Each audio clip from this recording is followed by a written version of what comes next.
Welcome to the Business Behind Your Business podcast, where we have the conversations to help you grow and thrive. And welcome back. I'm Paul Sweeney, your host, and it's great to have you with us for another episode of the Business Behind Your Business. Look, we're going to dive in today to a couple of tips and tricks following on from our last discussion about business planning. Business planning, a key aspect for all small, medium businesses, every business actually, but particularly for the small and medium business owner who often overlook this key aspect of the strategy behind growing their business. Now, we've delved into the idea that it's not too late for you to plan or set a plan for how you're going to grow in the next 12-month period. Now, we talked about the idea that it's not too late. We're not bound by financial dates or calendar dates or end of financial period. We can start our action plan at any point. And we gave you a framework of what to put in your business plan in our last episode, and we made available for you our business planning template. So if you haven't already downloaded that from the website, please jump onto the www.thebusinessbehindyourbusiness.com and download that free business planning template. But today, what I wanted to chat with you about or talk to you about is why business plans don't work. And look, why don't business plans work?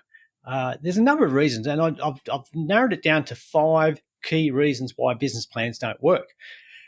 And look, some of the reasons are very straightforward, actually. They're very straightforward. And the first one, really, why business plans don't actually work is they don't actually get done.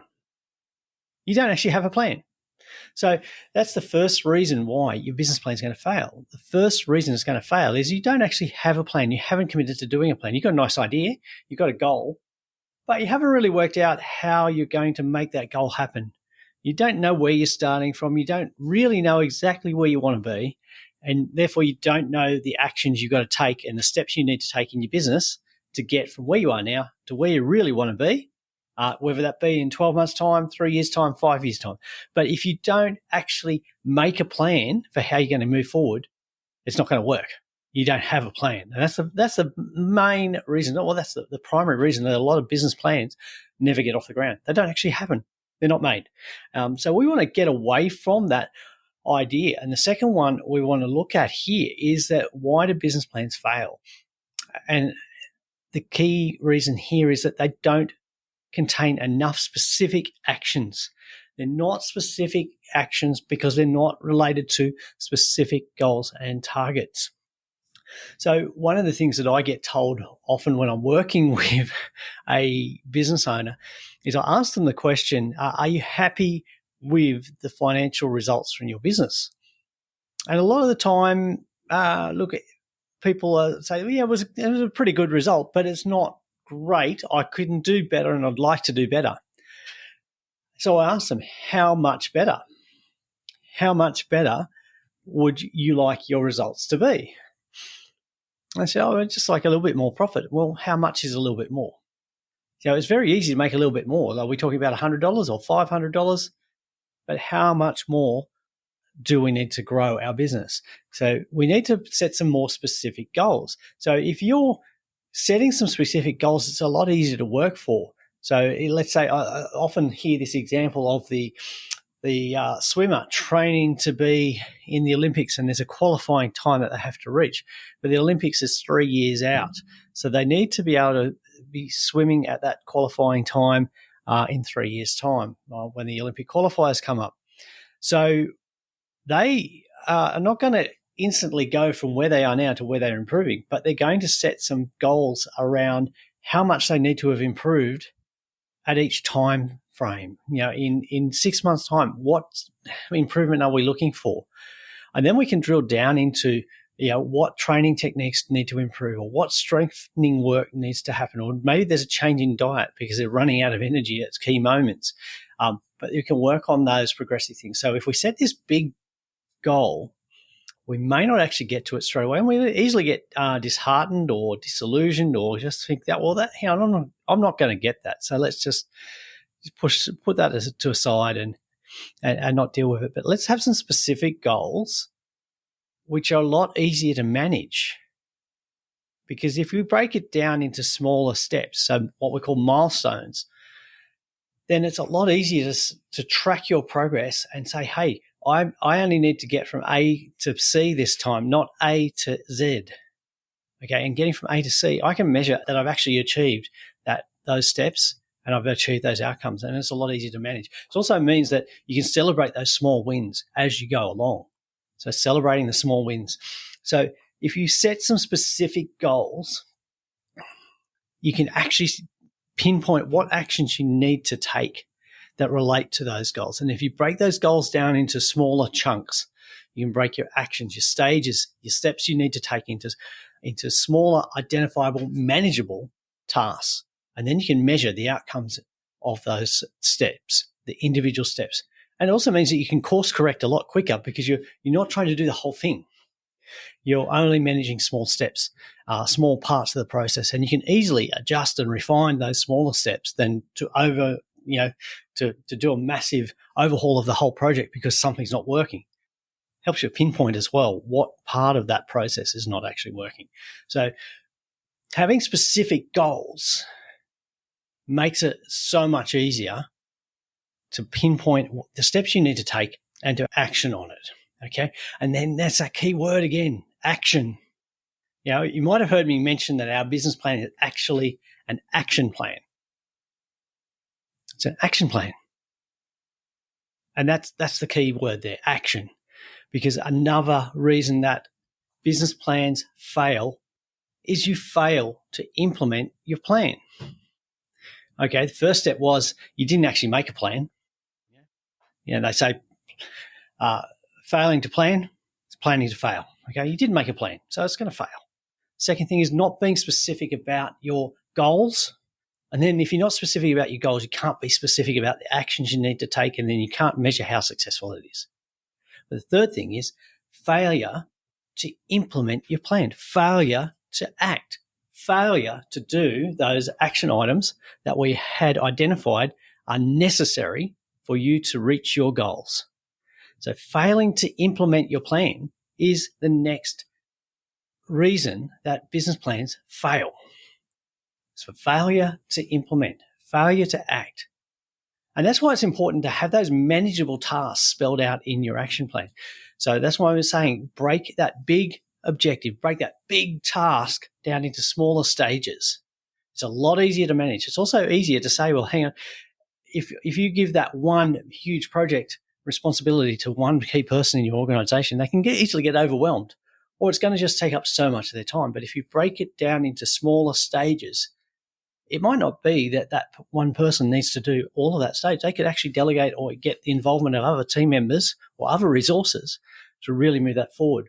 But we're working on the smaller tasks. So do what we need to do to make sure our plan is actionable and that we actually go and do it, that we don't get caught up in this trap of being too busy or having it too complex or too big that we've failed to implement the plan. We need to act. We need to act. And that's why, and you would have heard me in the last episode where we're talking about what goes into a business plan, is drilling down that in your 90-day cycle, because we're talking about 90-day cycles. It's a good way to measure your progress. You've got some key results that you can measure and manage the results, measure the effectiveness of your outcomes. But in those 90-day cycles, that 90-day review, we only plan to do three key actions. So if I give you a list of 3 things to do, it's a lot easier to manage than if I give you a list of 100. Okay? I give you a list of 3 key things. You know where to focus. You know what you've got to concentrate on. So let's limit it to the 3 key things that we need to act on in this 90 days. And when we do that, it's a lot easier to make sure that we do act, that we do implement that plan. Okay? And we want to make sure that we avoid this situation where we say we had a great plan, we just didn't implement. Okay? We didn't implement our plan, or we didn't execute. Okay, I often hear sporting coaches after a game when they've done not so well, as they say, we had a great plan, but we just didn't execute. We didn't implement the plan. And it's the same with business. If you don't execute your plan, if you don't implement it, it's not going to be successful. Okay. So failure to implement was the third one. And look, the other thing that we like to say is that when you're implementing, when you're at the start of your business plan, at the start of that 12-month cycle, which we're breaking down into 4 90-day cycles, 90-day sections, in your first 90 days, to make sure that you continue to build some momentum and act, in your 3 focus areas, look at some of the things that are going to have the most immediate impact for your business. So what are the 3 things that are going to have the most immediate impact for your business? A few strong moves early on, they can bring you some immediate results and really make you feel good about the process, but give you some results which will also help with moving the business forward, moving your plan forward, because often those key things might be something that unlocks some resources for you. And look, these don't have to be huge things. Sometimes they're very simple. I remember working with one business back in the global financial crisis, and we're looking at how we're going to set the plan for moving their business forward.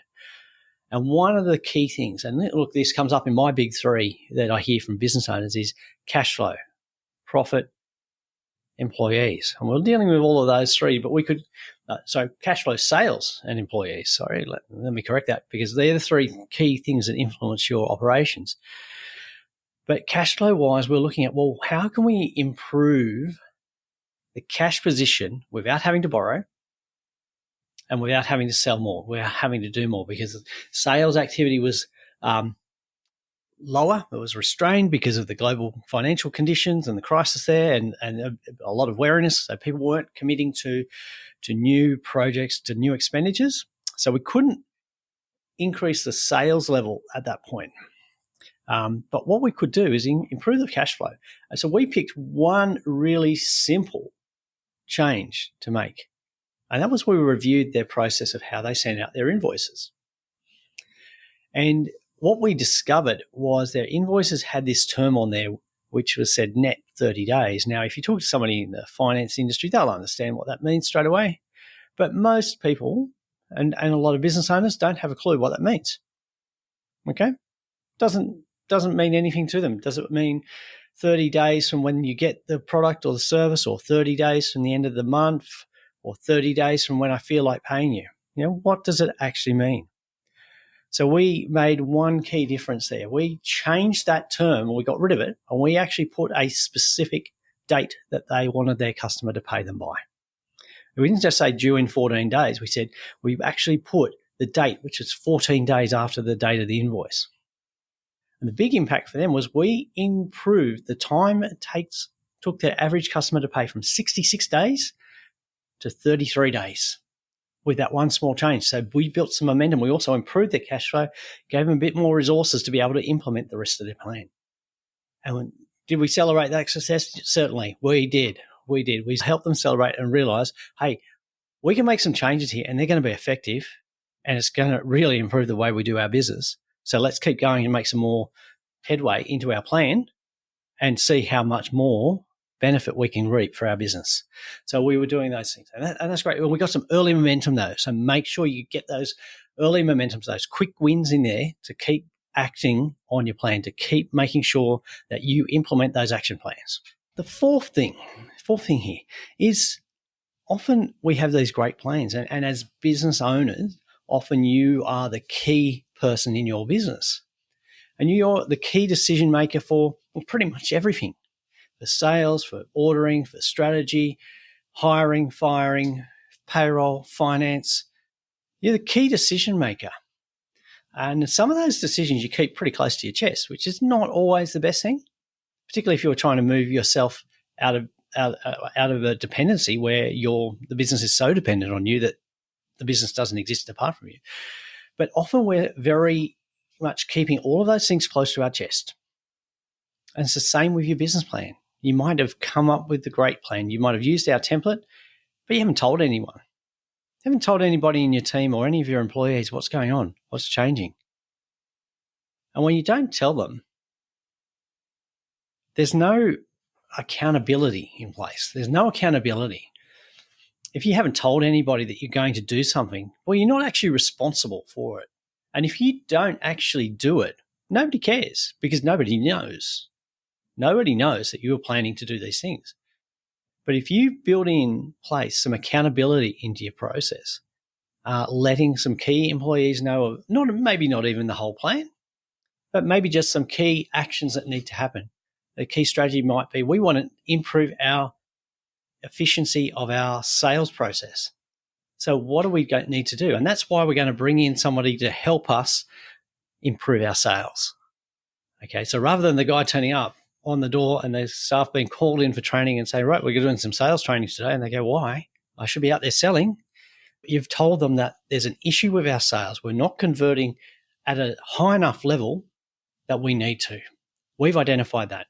Now, in-house, we don't have the resources to really identify what's wrong with our sales process or how we can improve it or even train each other because we're not good at it. So we need to bring somebody else in from outside our business to help us with that. So by telling your team, this is what we're trying to achieve, this is the outcome, and this is the resource we're going to use to help us do it. And it's going to help you because it's going to make your job easier. Then you've built in a little bit of accountability into that process.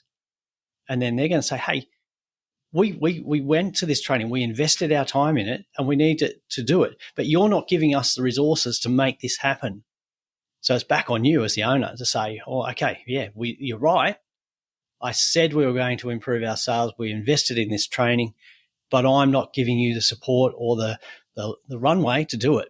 So I now need to do that. So I've become accountable as the business owner to my team, particularly my sales team, to make it sure that I've implemented the actions required to help them achieve the goals that I've set for my business. So adding some accountability. And this is where it's great to work with your accountant or your business advisor or your coach and actually build in some accountability. So there's that saying that if a tree falls in the forest and nobody hears it or sees it, did it really fall? You know, it's the same with business plans. If nobody knows about them, do you actually have a plan? Does your plan really exist? So build in some accountability. Build in accountability. So the fifth reason for failure here is that we don't actually measure whether it's effective. Are we getting the results that we need? I touched on that earlier. If we're not getting the results that we required from implementing our strategy, then how do we know it's working? You know, what's not working? How do we know if it's working? So we need to have a way of measuring the outcomes. So if we're talking about our sales strategy or our process for improving our sales, we might look at sales. We might look at, okay, our current conversion rate from an inquiry might be only 10%. Okay, so since that we put in place this new strategy, what is our sales conversion? Of all the phone calls we're getting, how many do we convert to a new customer? And we might say, well, hang on, to get to the profit target that we desire, that we want, it needs to be 50%. But we're only getting 25. So what's still not working in the process? Or do we need to adjust our profit goals? Or is the sales strategy not the only problem? Is it that we're fine at converting customers, but we just don't get enough of them coming through the phone calls and the online inquiries? So that might help, identify another area we need to improve in our business. But you need to have in place a way of measuring the results. If you measure the results, you can measure the effectiveness. And if it's not effective, you can make changes. If it is effective, that's great. You might say, well, hang on, that's great. Let's move on to the next stage of our process, next stage of our strategy. So 5 things that we need to get done in our business, or 5 things that we need to do to stop being in this position where our business plans have failed. So if we go back to those, the first one is we don't actually make a plan. We don't make a plan. The second thing is that we don't have, we don't have any specific goals. We don't have specific goals. And the third one is that we don't implement our plan. We don't actually implement our plan. That's the goal, number 3. Fourth one, no accountability. And the last one, we don't actually have any way of measuring whether we're effective. So that's 5 things in our business plan that we need to get right so we don't look back on it and say, well, hang on, that was a failure. That was a waste of our time. So remember, we need to get those things in place. A business plan is a really effective part of your business strategy.